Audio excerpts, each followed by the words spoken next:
존경하는 시민 여러분, 안녕하십니까. 중앙동, 평화동, 인화동, 마동을 지역구로 의정활동 중인 장경호 의원입니다.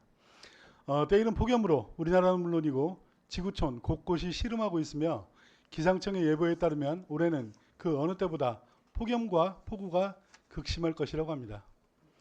이에 대한 철저한 대비와 시의적절한 대응을 통해서 우리 시민 모두가 아무런 피해 없이 건강하고 무탈하게 여름을 나시길 기원드리면서 시정질의를 시작하도록 하겠습니다. 먼저 치킨로드 조성에 대해 질의하겠습니다.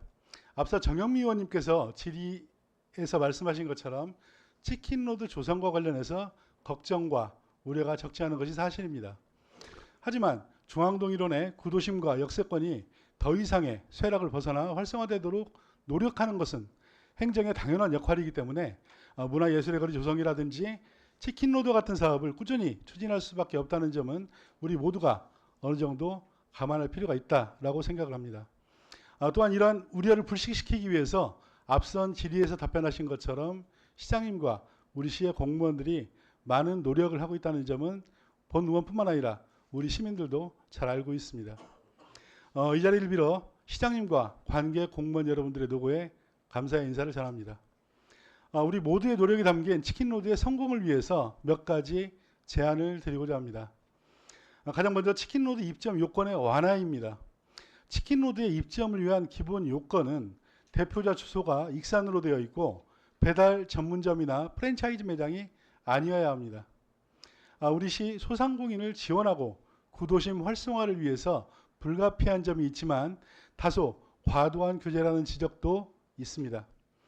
특히 프랜차이즈 매장의 입점 제한이 지금과 같은 사업자 모집 부진의 주요 원인이라는 분석도 있습니다. 우리 시도 이를 인지하고 본사나 공장이 익산에 있는 소위 향토 프랜차이즈 업체의 입주는 허용하는 것으로 제한을 완화했지만 개방폭이 너무 좁아 과연 효과가 있을지 의문이 듭니다.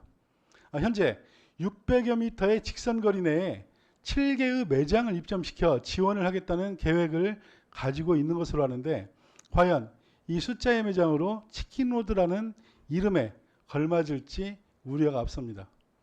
향토 프랜차이즈 업체가 그다지 많지 않을 뿐만 아니라 그 업체들이 사업에 참여한다는 보장도 없기 때문에 차라리 모든 유명 치킨 브랜드의 입점을 허용하되 지원을 차별화하는 방법도 적극적으로 검토할 필요가 있습니다.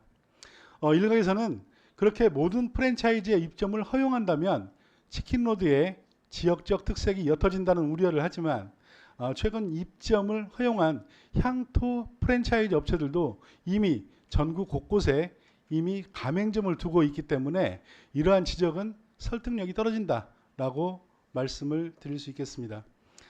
따라서 치킨을 판매하는 모든 업체들의 입점을 허용하되 우선 치킨로드를 활성화하는 것이 무엇보다도 중요하며 그 이후에 지역적 특색을 입히는 특화 방안을 모색해도 늦지 않을 것이라고 판단이 되는데 이에 대한 시장님의 견해를 밝혀주시기 바랍니다. 다음으로 경영안정정책수당의 현실화와 할인 쿠폰의 지급 등 금전적 유인책의 활용에도 관심을 가져야 합니다. 현재 우리 시는 군산시의 짬뽕거리처럼 입점 소상공인들의 임대료 부담을 덜어주기 위해서 월 100만 원의 정책수당을 2년간 지원하고 있습니다. 소상공인들의 입장에서 적지 않은 금액이기는 하나 이자율 상승과 물가 폭등 등 최근의 경제 여건들을 고려를 했을 때 새로운 사업자를 끌어들이기 위한 유인책으로서는 다소 부족한 측면이 없지 않기 때문에 물가 인상분을 반영해 수당을 좀 더 인상한다든지 수당 인상이 어렵다면 지급 기간을 조금 더 연장하는 등의 조치가 필요할 것입니다. 또한 소비자를 위한 금전적 유인책으로는 치킨로드에서만 사용이 가능한 할인 쿠폰의 발행을 검토해야 합니다. 치킨로드 매장 이용자들에게 10%의 다이로움 추가 인센티브를 지급하고는 있지만 이에 더해 치킨로드 매장 이용자들에게 만족도 조사나 매장 활성화 방안에 대한 설문조사를 실시하고 이에 참여한 이용객들에게 1, 2만 원 정도의 할인 쿠폰을 지급하는 방법입니다. 그리하면은 치킨로드의 문제점 분석과 활성화 방안 마련에 소비자들의 의견을 적극적으로 반영을 할 수가 있고 더 나아가 쿠폰 사용을 통해서 그들의 재방문을 유도하는 등 일거양득의 효과를 거둘 수도 있을 것입니다. 이 밖에도 수원 통닭거리와 같은 축제 개최, 마룡이와 같이 우리 시 치킨로드를 상징하는 캐릭터 또는 브랜드의 발굴, 그리고 이를 전국에 알릴 효과적인 홍보 수단의 개발 등 앞으로 우리 시에서 해야 할 일이 적지 않다고 생각하는데 앞서 말씀드린 부분에 대해 시장님은 어떠한 생각을 갖고 계신지 말씀하여 주시기 바랍니다. 다음은 우리 시에서 가장 잘 된 정책이라고 일컫는 다이로움 카드의 발행 수수료에 대해서 질의드리도록 하겠습니다. 다이로움 가입자 수는 2021년 13만 4천 명, 2022년 19만 7천 명, 2023년에 23만 4천 명으로 꾸준히 증가를 하고 있으며 발행액이 해마다 5천억 원 정도에 이를 정도로 큰 인기를 누리고 있습니다. 이처럼 발행액의 규모가 크다 보니 우리 시가 대행기관에 지급하는 운영대행 수수료도 2021년에 26억 원, 2022년 35억 원, 2023년 21억 원으로 해마다 20억에서 30억 원 정도에 이르고 있습니다. 이 수수료율의 변화를 살펴보면 2021년에 최대 1.1%, 2022년에 최대 0.7%, 2023년에 0.4%로 해마다 감소하고 있기는 하지만 전주시의 0.2%, 경산시의 0.09%, 경주시의 0.08%에 비해 아직도 높은 수준입니다. 지역화폐 발행 효과를 높이려면 가입자와 가맹점을 확충하는 것도 중요하지만 제반 비용을 절감을 해서 그 효과를 시민들이 누릴 수 있도록 노력해야 한다고 생각을 하는데 이에 대한 우리 시의 계획은 무엇입니까? 또한 경기도와 대전, 대구, 인천 등은 광역 단위로 운영 대행사를 선정해서 일선 시, 군, 구가 별도의 운영 수수료를 부담하지 않는다는 점을 모범 사례로 삼아서 전라북도와 함께 운영 수수료 문제를 해결하려는 노력이 필요한 시점이라고 생각이 됩니다. 그리고 최근 언론 보도에 따르면 한때 1조 원을 상회하던 정부의 지역화폐 예산이 올해 3천억 원으로 대폭 축소된 데 이어서 내년에는 아예 예산을 반영하지 않을 계획입니다. 관계부처에 따르면 행정안전부가 지역사랑 상품권 국비 편성액을 전액 삭감한 내년도 예산 요구서를 지난 5월 말에 기획재정부에 제출을 했다고 합니다. 지난해부터 갑작스런 국비 지원 감소로 다이로움 인센티브 축소 등 많은 어려움을 겪었는데 내년에는 아예 지원을 중단하겠다고 하니 시민들의 걱정이 적지 않습니다.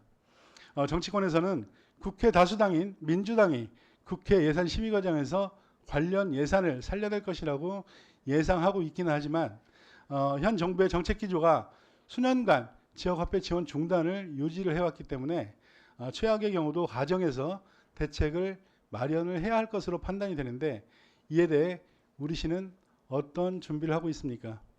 앞서 말씀드린 바와 같이 다이로움은 우리 시 최고의 성공 작품이라고 해도 과언이 아닐 것입니다.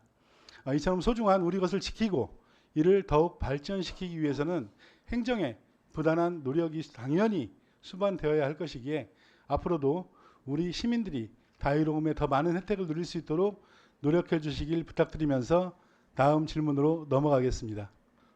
윤락가, 유흥가, 우범지역 등으로 24시간 청소년들이 통행할 수 없는 청소년 통행 금지구역, 이른바 레드존이 전국적으로 35개소가 있고 그중 4개소가 전북에 있으며 우리 시에도 한 군데가 있습니다.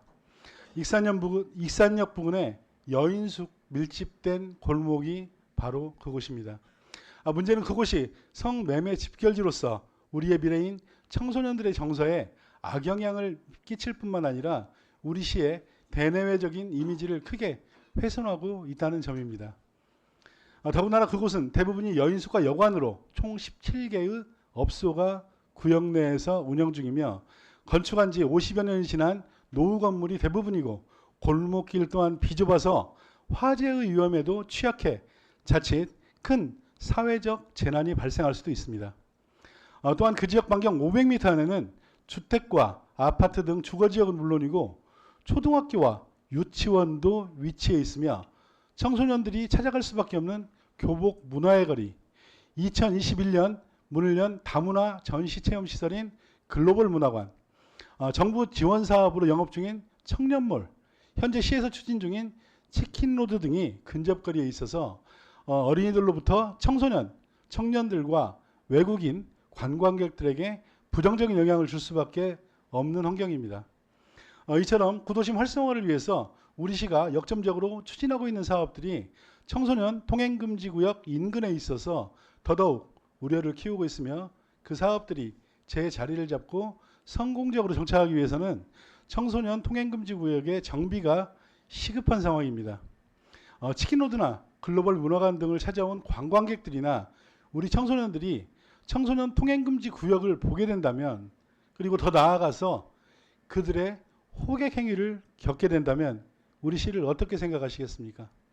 우리 시를 다시 찾고 싶은 마음이 들겠습니까? 타 지역의 사례를 한번 살펴보겠습니다. 강릉시 교동 여인숙 밀집지역, 수원역 인근, 창원시 서성동 인근 지역 등은 성매매 집결지로서 오랜 기간 동안 청소년 통행금지 지역으로 지정이 되어 있었습니다.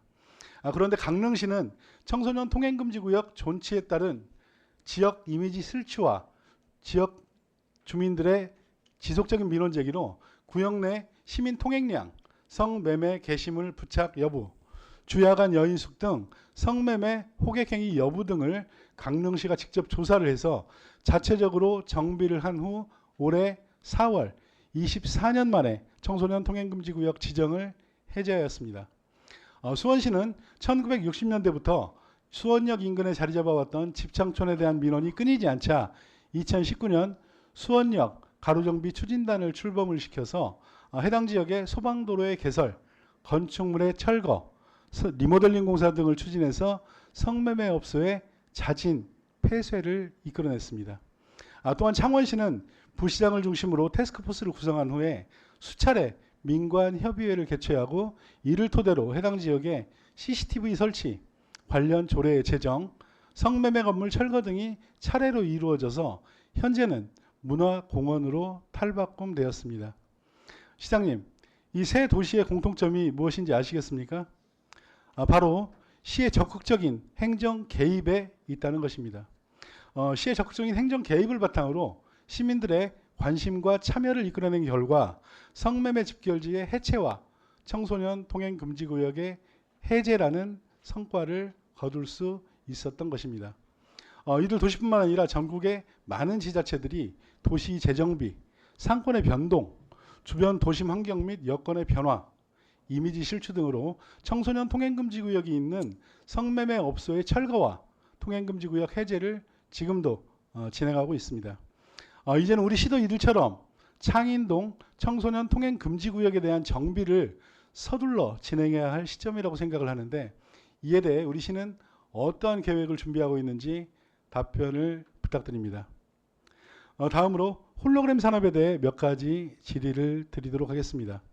우리 시는 지난 2019년 홀로그램 기술 개발 사업의 예타 통과와 각종 국가 공모 사업 등에 선정이 되며 홀로그램 산업의 선도도시로 자리매김을 해나가고 있습니다. 이를 바탕으로 현재까지 34개 홀로그램 기업과 투자 협약을 체결을 하였고 그중 21개사가 익산으로 이전을 완료한 상태입니다. 이에 우리 시는 이전을 완료한 기업들을 지원하기 위해서 홀로그램 기술 사업화 실증 지원 사업 등 다양한 지원을 하고 있으며 그 전초기지로 구 마동 동사무소에 전국 유일의 홀로그램 컨텐츠 서비스 센터를 운영하고 있습니다. 그리고 이에 더해 홀로그램 기업과 기관들의 집적화를 위해서 구 경찰서 부지에 5층 규모의 지식산업센터 건립을 추진하고 있으며 이와 관련해서 지난해 6월 제251회 익산시 의회에서 공유재산 취득 절차를 완료하였습니다. 그런데 그 이후에 특별한 움직임이 없다가 이번 추경에 센터 건립 관련 예산 1억 600만 원의 편성을 요청하였습니다. 시장님, 지식산업센터 건립과 관련하여 현재까지의 진척사항과 향후 계획에 대해 말씀해 주십시오. 그리고 해당 부지의 상업시설뿐만 아니라 주거시설도 함께 들어서는 것으로 복합 개발이 추진되었던 것으로 알고 있는데 이 부분은 어떻게 정리되고 있는지 상세한 설명을 부탁드립니다. 그리고 앞서 언급한 바와 같이 우리 시의 홀로그램 기업들이 차츰 자리를 잡아감에 따라서 우리 시민들의 홀로그램 기술을 알아가고 체험할 수 있는 기회가 점점 늘어나고 있습니다. 홀로그램의 입체감과 실감형 콘텐츠를 즐길 수 있는 홀로그램 체험관 22년 1만 4천 명, 2023년 2만 6천 명이 찾았던 익산 호러 홀로그램 페스티벌, 지난해 9월 한 달 동안 15만 명이 함께했던 2023 익산 미륵사지 미디어 아트 페스타 등을 통해서 우리 시민들은 홀로그램에 더욱 친숙할 수 있는 기회를 제공을 받았고 보다 많은 관광객들을 우리 시로 끌어들일 수 있었으며 더 나아가 홀로그램 선도도시로서의 우리 시 위상을 높일 수 있었습니다. 따라서 앞으로도 이렇게 홀로그램을 활용한 축제나 문화행사 등을 더 많이 개최할 필요가 있다고 생각하는데 이와 관련해서 현재 우리 시가 준비하고 있는 것은 무엇이 있는지 말씀해 주시기 바랍니다. 홀로그램 산업과 관련해서 한 가지 제안을 드리겠습니다. 구도심 활성화에 홀로그램을 접목하는 것입니다. 예를 들어 한때 젊은이들로 넘쳐나던 구 뉴타운 인근 젊음의 거리에 홀로그램을 이용한 전시와 공연, 축제와 엔터테인먼트가 있는 홀로그램 문화의 거리가 조성이 된다면 주민과 관광객들에게는 새로운 경험을 제공하고 소상공인들에게는 매출 증대의 효과를 가져와서 구도심 활성화에 크게 기여할 수 있을 것입니다. 즉 홀로그램 거리 조성을 통한 구도심 활성화는 도시의 정체성을 유지하면서도 현대적인 기술과 문화를 접목할 수 있으며 이를 통해 구도심은 새로운 활기를 되찾고 지역 경제와 문화를 동시에 발전시킬 수 있는 좋은 방법이라고 판단이 되는데 시장님의 생각은 어떠신지 견해를 밝혀주시기 바랍니다.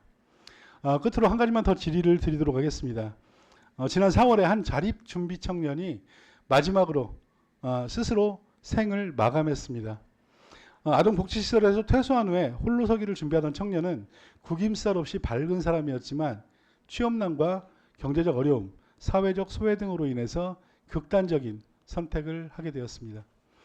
자립준비 청년이란 아동 양육시설, 공동생활가정, 가정위탁 등에서 보호를 받다가 만 18세 이후에 보호가 종료가 되어서 홀로서기에 나서는 청년을 말하며 우리 시에서도 해마다 10여 명의 자립준비 청년들이 사회에 첫 발을 딛고 있으며 2024년 5월 기준 55명이 우리 시에서 생활하고 있습니다. 우리 시는 이들의 자립을 지원하기 위해서 국가에서 지급하는 50만 원의 자립수당 이외에도 30만 원의 익산사랑 자립 정책금을 지원하고 있으며 정착금을 지원하고 있으며 또한 안정적 자립 생활을 위해서 임대 아파트를 제공하고 그들의 대학 생활을 지원하기 위해서 원광대학교, 원광보건대학교와 상호 업무 협약을 체결하기도 했습니다. 이처럼 우리 시가 타 지자체보다 자립 준비 청년들에 대해서 더 많은 관심을 가지고 여러 지원을 하는 것은 참으로 고맙고 다행스러운 일입니다. 단지 궁금한 점은 정부나 우리 시의 지원이 너무 금전적 지원에만 국한된 것은 아닌가 하는 점입니다. 앞서 말씀드렸다시피 자립 준비 청년들이 겪는 가장 큰 어려움은 경제적인 문제인 것은 사실입니다. 하지만 이외에도 직업훈련이나 교육 프로그램의 부족, 심리적, 정서적 상담과 지원의 부재, 사회적 인식과 이해의 결여, 다양한 기관에서 제공되는 지원들의 중복과 비효율성 등 우리가 개선해야 할 문제가 적지 않습니다. 그리고 이러한 문제점을 해결하기 위해서는 지원의 양적 확대뿐만 아니라 질적 개선도 필요하고 관심을 가지고 있는 민간 단체들과의 협력체계 구축도 이루어져야 한다고 생각합니다. 더불어 그들이 실제로 필요로 하는 지원을 제공하기 위해서 지속적인 모니터링과 피드백을 반영한 정책 개선 시스템이 갖춰져야 한다고 생각하는데 이러한 부분에 대한 우리 시의 대책에는 무엇이 있는지 말씀해 주시기 바랍니다. 이상으로 질문을 마치고 추가적인 질의는 시장님의 답변을 듣고 하도록 하겠습니다. 시장님의 자세하고 명쾌한 답변을 기대합니다. 감사합니다. 시장님께서는 발언대에 나오셔서 답변하여 주시기 바랍니다. 존경하는 장경 의원님, 5가지 사항에 대해서 상세하게 잘 질문을 해주셨습니다. 순서대로 답변을 드리겠습니다. 치킨 루드에 관해서는 우리 정영미 의원님 답변에 중복되지 않는 범위 내에서 제가 답변을 올리겠습니다. 그 입점 요건 완화라는 것은 제가 잠깐 답변을 드렸는데 거기에서 제가 좀 하나 아이디어를 얻은 것이 우리는 그 가점에 차등을 해가지고 좀 그 지역 프랜차이즈 업체를 우선적으로 할 수 있게 해준다 그랬는데 지원을 차별하자. 사실은 그게 더 현실적일 것 같아요. 우리 의원님 제안 바로 수용을 하겠습니다. 그래서 지원을 왜 그런 거니? 거기에 그 닭요리 가게만 들어서는 것이 아니고 거기에 뭐 카페랄지 뭐 뭐랄지 여러 가지 연관 산업들이 들어와야 되거든요. 들어와야 되는데 그런 것도 똑같은 조건으로 저희가 지원을 한다고 하면은 너무나 예산이 비효율적으로 쓰여질 수가 있기 때문에 예를 들어서 연관 산업들 뭐 거기에 뭐 카페를 유치한다면 거기는 조금만 지원해드려도 그분들 들어오겠죠. 프랜차이즈 마찬가지예요. 그 사업성이 있으면은 지원을 조금만 해줘도 들어올 프랜차이즈가 많을 것이기 때문에 우리 의원님 말씀하신 그 방식으로 저희가 좀 전환을 해보겠다는 말씀드리고요. 그 정책 수다 그 필요하죠. 그 군산 같은 경우도 벌써 이렇게 자리 잡는 데까지 5년 이상 걸리면 꾸준히 시에서 지원을 하니까 지금 짬뽕거리가 이제 겨우 자리 잡지 않습니까? 우리도 이제 그 선례를 따라서 이제 갈 것인데 정책 수당을 우리 2년간 주겠다 의회 보고를 했잖아요. 근데 2년을 한 번에 주는 것이 아니고 1+1으로 하려고 그래요. 그래서 첫 해년도에는 우리 당초 계획대로 주고 두 번째는 첫 해년도에 성과를 분석해서 어느 식으로 어느 방식으로 또 어느 금액으로 한 것 좋을 것인지를 잘 선별을 해서 2차 년도는 지원을 하겠다 하는 말씀을 드리고 할인 쿠폰도 꼭 필요합니다. 꼭 필요한데 우리가 지금 치킨 누드를 만들면은 거기에 다이론 카드 10%를 추가로 더 줄 거거든요. 그러면 20% 거기서는 이제 시에서 지원이 나가기 때문에 먼저 그 효과를 좀 보고 그 다음에 할인 쿠폰으로 가는 것이 맞겠다. 할인 쿠폰도 분명히 저희 수용을 합니다만은 조금 그 과정이나 방법은 좀 달리 하겠다 하는 말씀을 드리고 다이론 발행 수수료가 우리가 0.4%죠. 전라북도 평균이 1.08%.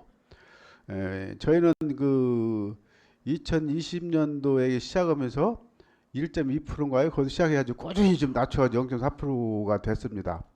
전라북도에서 전주시가 0.2%로 가장 낮고 그 다음에 이제 두 번째가 우리 익산시, 나머지는 거의 뭐 1.1%까지 쭉 가고 있어요.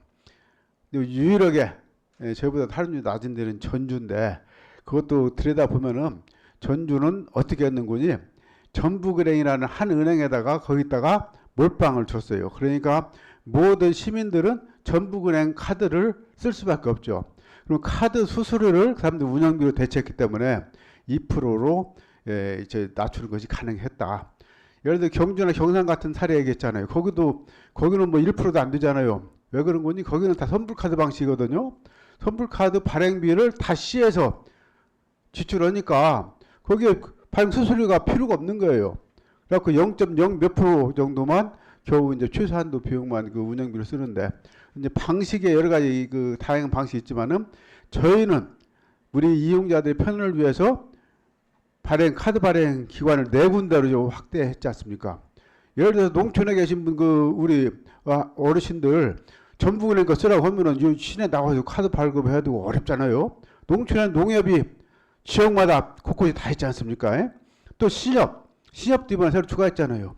신협도 마찬가지로 또 신협 골고루 또 쓸 수 있는 그런 여건이 있어서 저희들이 가격 하나만 본 것이 아니고 편의성을 여러 가지를 봐가지고 저희들 그 업체 선정을 했다.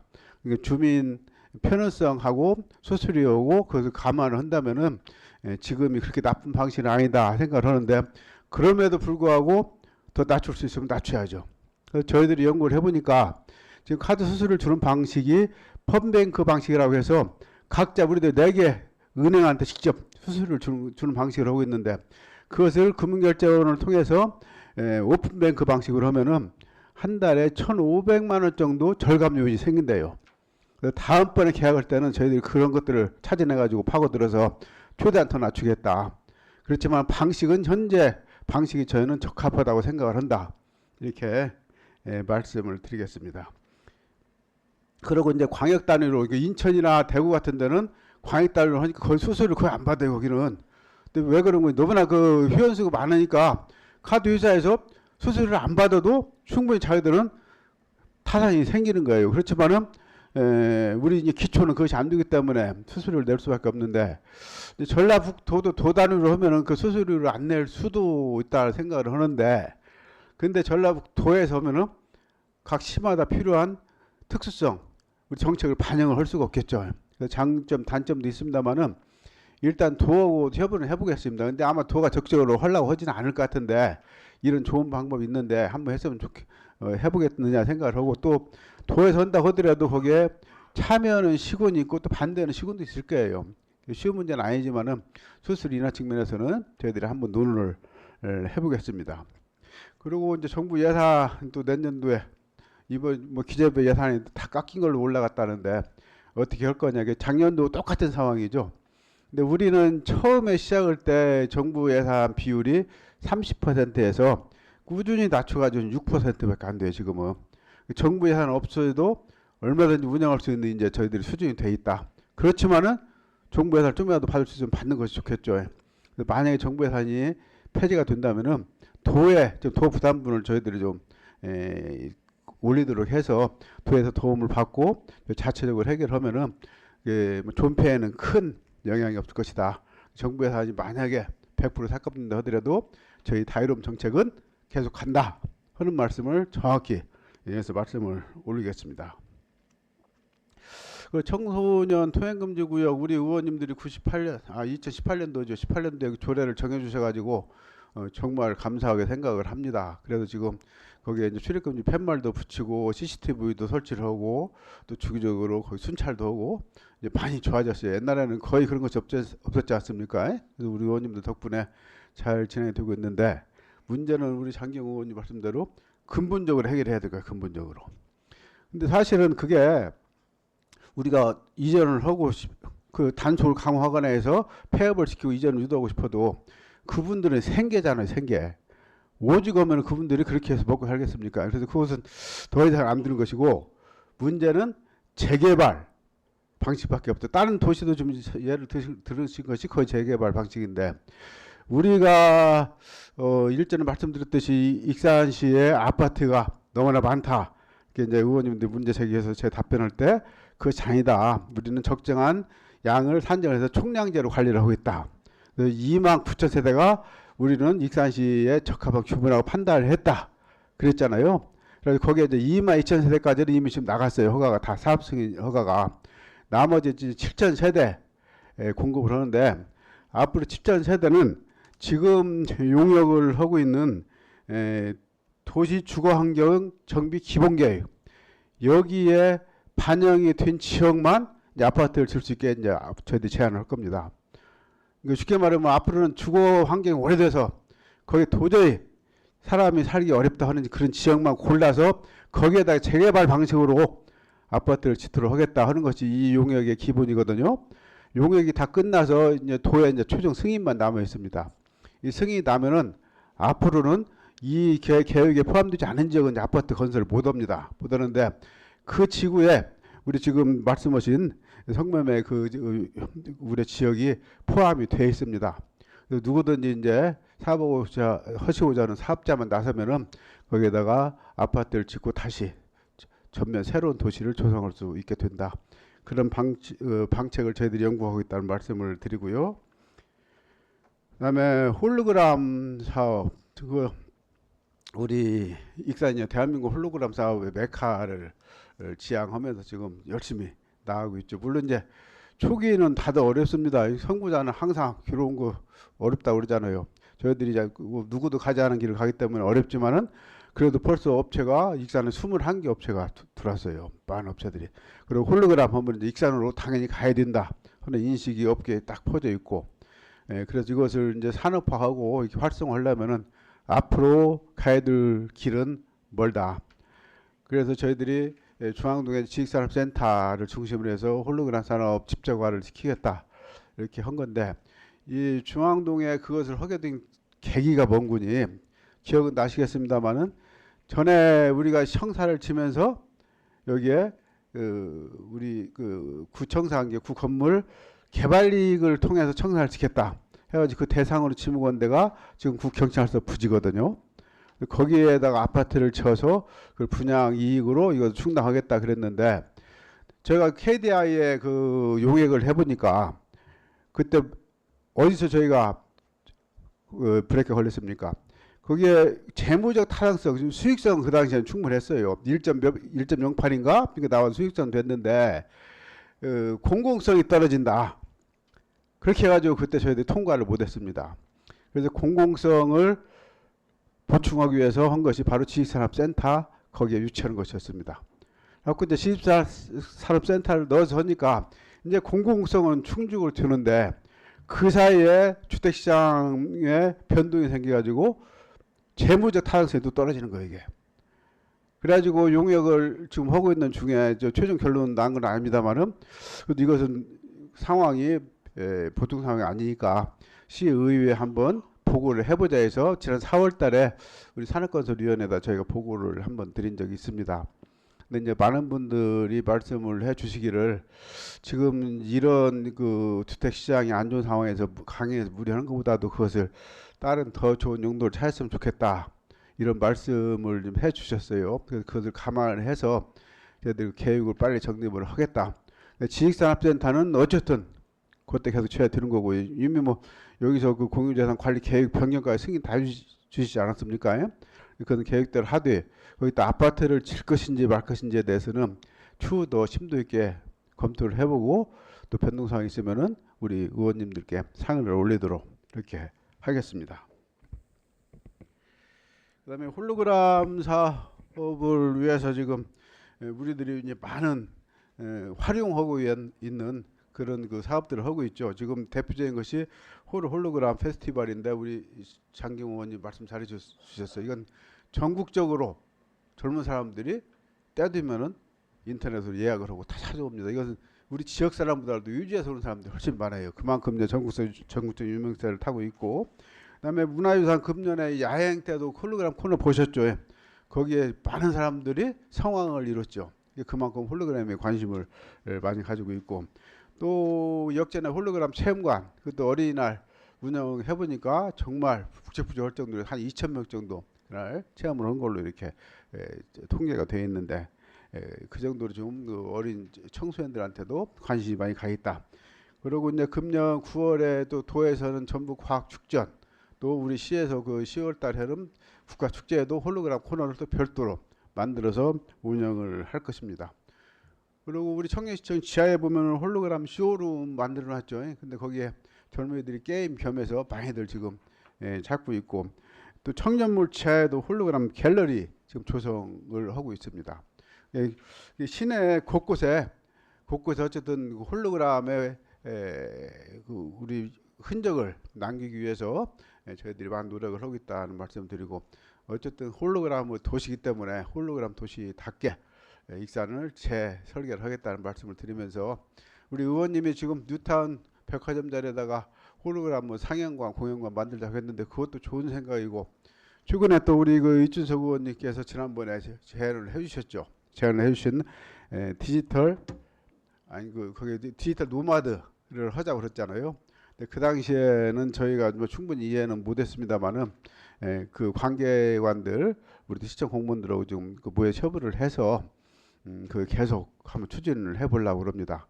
근데 그것도 처음 하는 사업이기 때문에 저희들 짚어야 할 대목이 많더라고요. 그래서 이제 철저하게 잘 점검을 해서 그 사업을 할 것인지 말 것인지를 잘 정하도록 하겠고, 그 사업을 하기 위해서 지금 디지털 퍼블릭 아트라고 그 사업을 저희들이 또 그 공모 사업을 좀 따왔는데 그걸 그쪽으로 접목시키는 방법도 같이 연구를 해 보겠습니다. 그 다음에 자립준비 청년 말씀하셨어요. 정말 고맙습니다. 자립준비 청년이 참 안타까운 선택을 했다는 말씀까지 전해주셨는데, 저도 어제 저녁에 해외 입양인 한 분이 또 그 극단적 선택을 했다는 얘기를 듣고 저 충격을 받았어요. 그 친구는 내가 결혼식을 때 주례까지 서준 친구거든요. 주례까지 해주고 그랬는데, 그렇게 하고 나서 그 뒤로 나는 어떻게 살고 있는지를 관심을 안 가지고 챙겨보지 못했죠. 자립준비 청년들도 한번 일회성으로 한번 들은 것이 아니고 계속 관심을 가져주는 것이 중요하다. 이게 금전적인 현금 지원이 그것도 물론 중요하죠. 그 이외에도 계속적인 사회에서 관심을 가져주시는 것이 중요한데 지금 말씀하신 것들 저희들이 좀 충분히 감안을 하겠고 저는 그렇습니다. 저도 우리 자립준비 청년 익산에 55명이 있어요. 55명이 있는데 자주 연락을 못 해도 가끔 전화 한 번씩 제가 돌리거든요. 이유가 뭔군이 시장도 당신한테 관심을 가지고 있다 하는 것을 보여주기 위해서 저도 계속 전화를 하고 있는데 우리 의원님들도 시간 날 때마다 한 번씩 전화를 해주시고 그것이 금전적인 보상보다도 더 도움이 될 수 있겠다는 말씀을 드리면서 우리가 지금 자립준비 청년에 대해서 많은 지원체가 돼 있어요.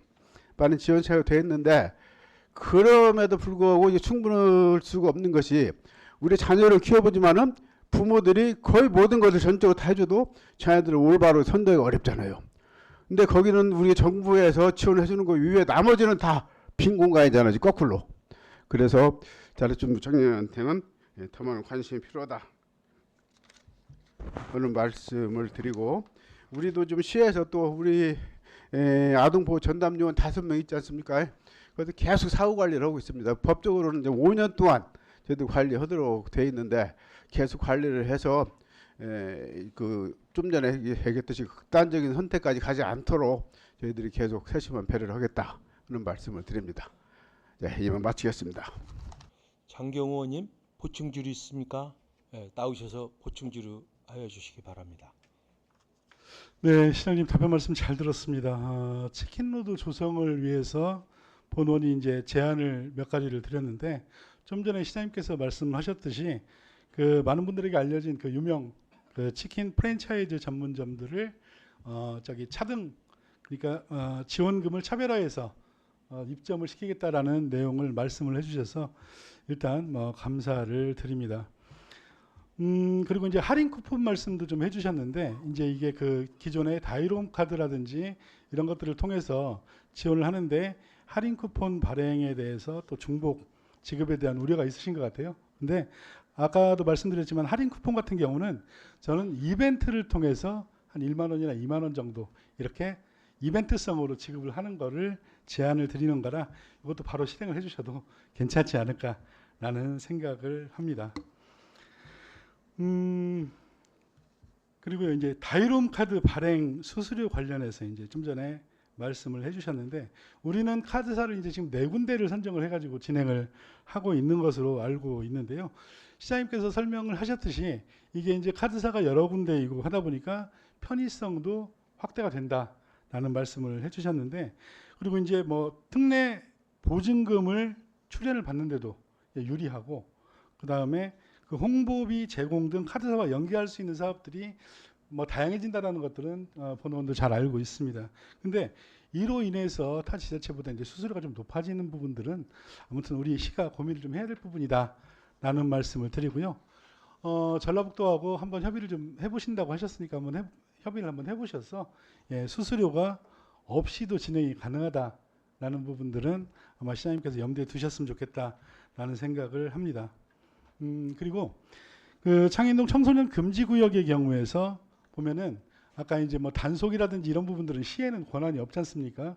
근데 제가 보니까 그 다른 지역 같은 경우는 꾸준히 시에서 그분들하고 얘기도 하고 관리도 하고 하시는 것 같아요. 그래서 관주도로 해당 지역을 정비를 하고 그 궁극적으로는 청소년 동행 금지구역의 해제를 추진을 해야 된다라는 말씀을 드리는 거고 우리가 그 2000년도에 군산의 대명동에서 큰 화재가 있었던 거를 아마 기억들을 하고 계실 겁니다. 그래서 그때도 안타까운 죽음들이 우리가 목도를 할 수 있었는데요. 지금 그 창인동 지역 같은 경우는 굉장히 골목도 비좁고요. 안으로 들어가 보면은 그 빈 건물들도 많이 있습니다. 그래서 이 빈 건물들에 특히 겨울철에는 노숙자들이나 불황인들이 들어가는 경우들도 왕왕 있습니다. 만약에 그곳에서 화재가 발생을 한다면은 진짜로 끔찍한 참사로 이어질 수도 있다라는 점들을 염두에 두시고 우리 시장님께서도 아까 그 그 아파트 문제 이렇게 얘기를 하셨는데 주민들한테 의견들을 들어보니까 저기 공원이나 주차장 그리고 나머지는 좀 개발 이런 쪽으로 의견들을 주시더라고요. 그리고 한 17개 정도 그 성매매업소가 지금 현재 영업을 하고 있다고 말씀을 드렸는데 제가 그 지역을 수차례 가봤습니다. 그리고 그분들을 직접 만났어요. 만나서 그분들에게 이야기를 해보니까 요즘 경제 상황이 안 좋으면서 그분들이 굉장히 어려움을 겪고 있다라는 말씀들을 하십니다. 그래서 만약에 시에서 이런 정비 계획을 추진을 하겠다라고 하면은 거기에 응하겠다 하시는 분들이 대부분입니다. 그래서 저는 만약에 오늘이라도 우리 시장님이나 아니면 관계 그 공무원들 담당 공무원들이 한번 그분들하고 만나서 이야기를 좀 해보시면 그 분위기를 아마 감지하실 수 있을 거라는 생각이 듭니다. 그래서 저는 이쪽에 창인동 그 청소년 그 금지구역 지정 해제가 임박해 왔다라고 판단을 하고 있고 시에서 조금만 의지를 보여주시면은 예, 가능하다라고 말씀을 드리도록 하겠습니다. 우리 홀로그램 우리 시에서 굉장히 많이 신경을 쓰고 있고요. 근데 이제 우리 그 기존에 그 구경찰서 부지를 개발을 해서 그쪽에 이제 아파트와 그다음에 5층까지는 지식산업센터를 넣겠다라고 했는데 공공성이 약하다는 부분은 이제 지식산업센터로 해소가 되셨다고 했고 이제 재무적 타당성이 부족하다라는 부분들은 이제 물론 시장 상황이 많이 바뀌었습니다. 근데 지금 우리가 맨 처음에 계획을 세웠던 게 이제 6년 정도 전이거든요. 2018년. 근데 이게 지금 현재로서 이제 뭐 그 앞으로 한 발짝도 지금 현재는 못 나가고 있는 거 아닌가라는 생각이 듭니다. 그래서 주민들이 그런 얘기들을 많이 하세요. 언제 되느냐 이런 얘기들을 많이 물어보셔서 이것도 좀 빠르게 판단을 하셔서 진행을 해주십사라는 당부 말씀을 드립니다. 그리고 마지막으로 이제 그 자립 준비 청년 관련해서 말씀을 좀 드릴게요. 시장님께서도 말씀을 하셨는데 저는 굉장히 감동했습니다. 우리 시장님께서도 자립준비 청년들에게 직접 전화를 주시고 계신다라는 말씀을 듣고 예, 저도 고민을 좀 해봐야겠습니다. 좀 전화를 드려야 되지 않을까 싶습니다. 그리고 이제 자립준비 청년들이 그 18세가 되면 보호가 종료가 돼서 사회에 나오게 되는데 지금 시장님께서 말씀하시기는 이제 5년 동안 우리가 사례 관리, 사후 관리를 하고 있다라고 말씀을 하셨는데 이제 5년 이후에 삶도 굉장히 중요하거든요. 그래서 저는 이 행정이 감당하지 못하는 영역들은 제가 보니까 민간단체에서도 자립준비 청년들에 대한 관심을 가지고 여기에 지원을 해주는 민간단체가 우리 현재 익산에도 있더라고요. 그래서 그런 민간단체하고 적절한 협력을 통해서 우리 시가 좀 더 관심을 가진다라고 하면 이런 끔찍한 일들이 발생하지 않고 그들이 사회에 적응을 해나가는데 큰 도움이 될 거라는 생각을 합니다. 네. 아무튼 그 이상으로 시정 질의를 마치도록 하겠습니다. 따로 시장님의 답변은 필요가 없을 듯 합니다. 실행으로 응답해 주시기 바랍니다. 아무쪼록 오늘 이 자리에서 논의된 안건 하나하나가 조속히 개선되고 시행되어서 우리 시민들이 보다 행복하고 편안한 삶을 영위하는 데 일조할 수 있기를 기대합니다. 여러분 감사합니다.